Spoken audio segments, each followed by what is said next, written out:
The storm clouds that perpetually choked the sky over Vareth had thickened into an impenetrable shroud, as if the heavens themselves wept for the dying kingdom. In Kael'mor, the capital, the black spire from which the pale flame flickered was a skeletal finger pointing at a sun that had abandoned the world. Knighthood, for the Morning Order, was not a calling but a branding, a mark of the pale flame seared into their flesh at birth. They were raised on ash bread in silence, taught to slay demons in both body and spirit, the last bastion against the creeping corruption from the northern wastes. But now, even their stoic silence was fracturing. The corruption grew hungrier, the dead walked farther, and the pale flame, once a beacon, faltered. Part 1, The Fracturing Dream. Sir Kaelin, a knight of 25 winters, found his nights consumed by terrifying visions. A child wailing in a burning cradle, a sword weeping blood, and his shadowed face whispering his name, a name that echoed with ancient sorrow. He was not alone in this torment. Other knights of the Morning Order, once bastions of unyielding resolve, began to speak in frantic riddles, some clawing at their eyes to escape the horrors within their minds. One night, Brother Theron, the usually steadfast warden of the Western Gate, had, in a fit of despair, thrown himself into the very pale flame he was sworn to protect, his dying screams echoing with a chilling, deranged laughter. Driven by these agonizing dreams and the cryptic whispers of Morla, an ancient seer whose eyes were perpetually clouded with the dust of ages, Kaelin descended into the catacombs of unborn kings. This labyrinthine crypt, rumored to house forbidden relics and sealed magics, smelled of mildew and forgotten despair. There, amidst the crumbling sarcophagi and the ghostly silence, Kaelin unearthed the truth that ripped through his soul. The pale flame was no divine light, no sacred guardian. It was a prison, a magical cage constructed by the very gods they worshipped, designed to shackle the first sinner.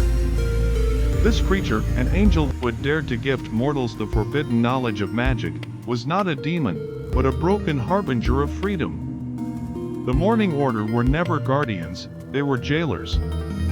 And now, the ancient seal was breaking. Part 2, Broken Vows and New Alliances. Branded a heretic for his blasphemous discovery, Kaelin fled the Emberlit Sanctum, the very heart of the Order.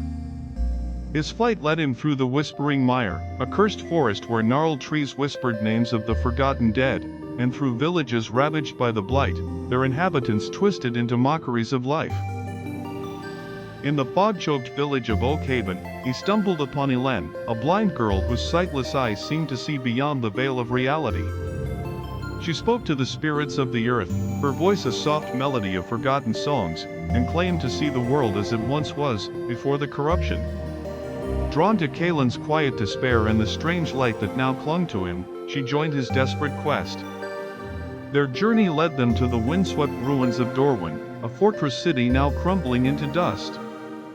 There, they encountered Sir Orin, a disgraced knight, his armor scarred and his face edged with a bitterness born of profound loss.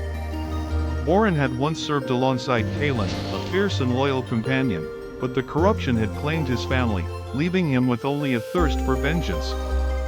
Despite his cynicism, a flicker of hope, or perhaps the allure of a shared enemy, compelled him to follow Kaelin. Kaelin's sword, Ashmorn, a blade traditionally passed down through generations of Morning Knights, began to hum with a disconcerting sentience.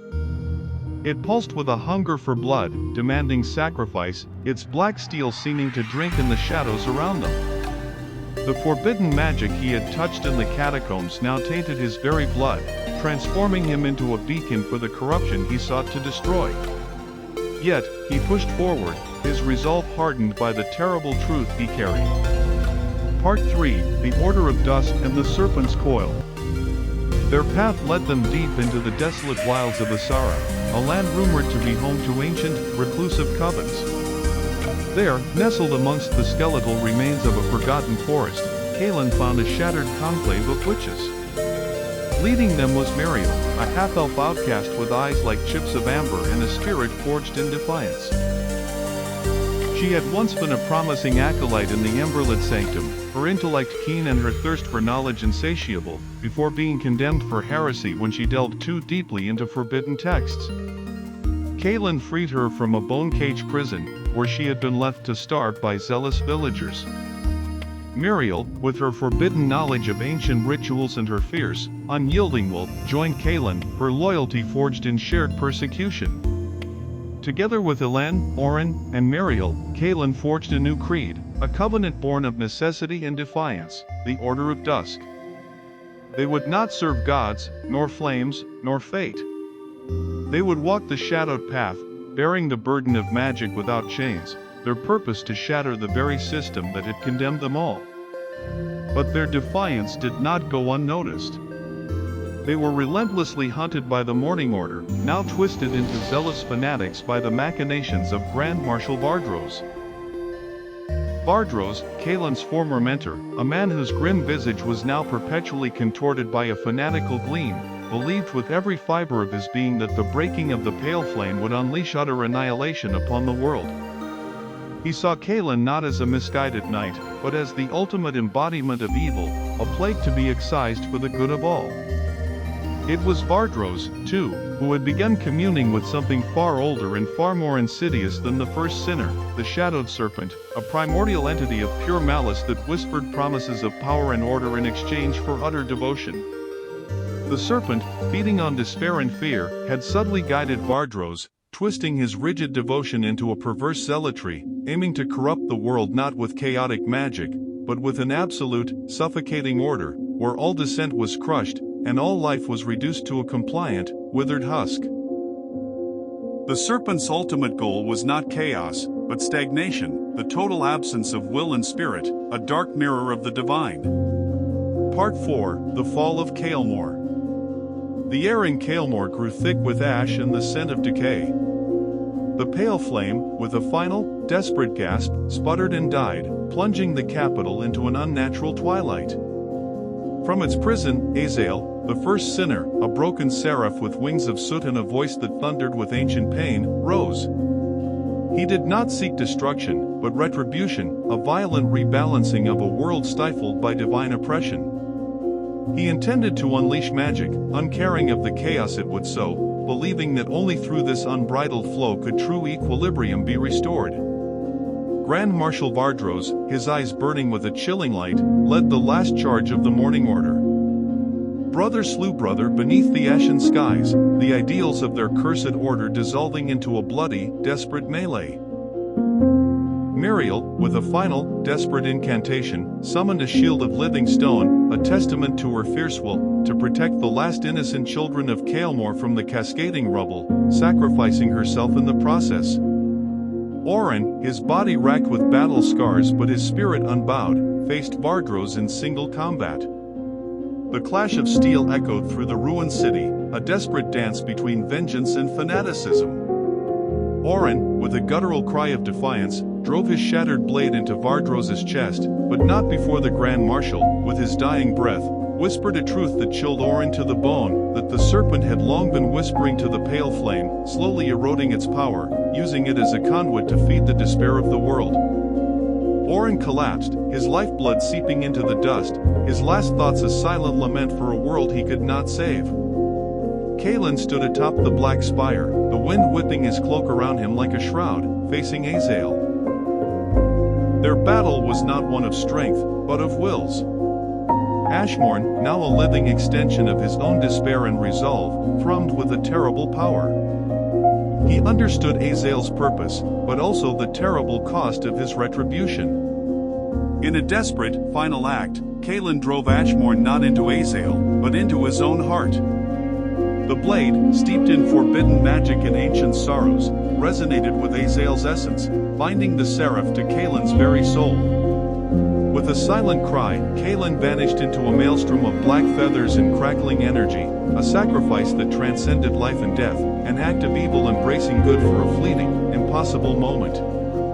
The serpent, deprived of its prime conduit of despair, recoiled, its plans for a world of stagnant order temporarily thwarted. Epilogue, The Age of Nightfall. Centuries have passed since the fall of Kaelmor, and the world is a fractured tapestry of light and shadow. Magic, unleashed and untamed, flows freely, a vibrant, terrifying river that brings both wondrous creation and maddening ruin.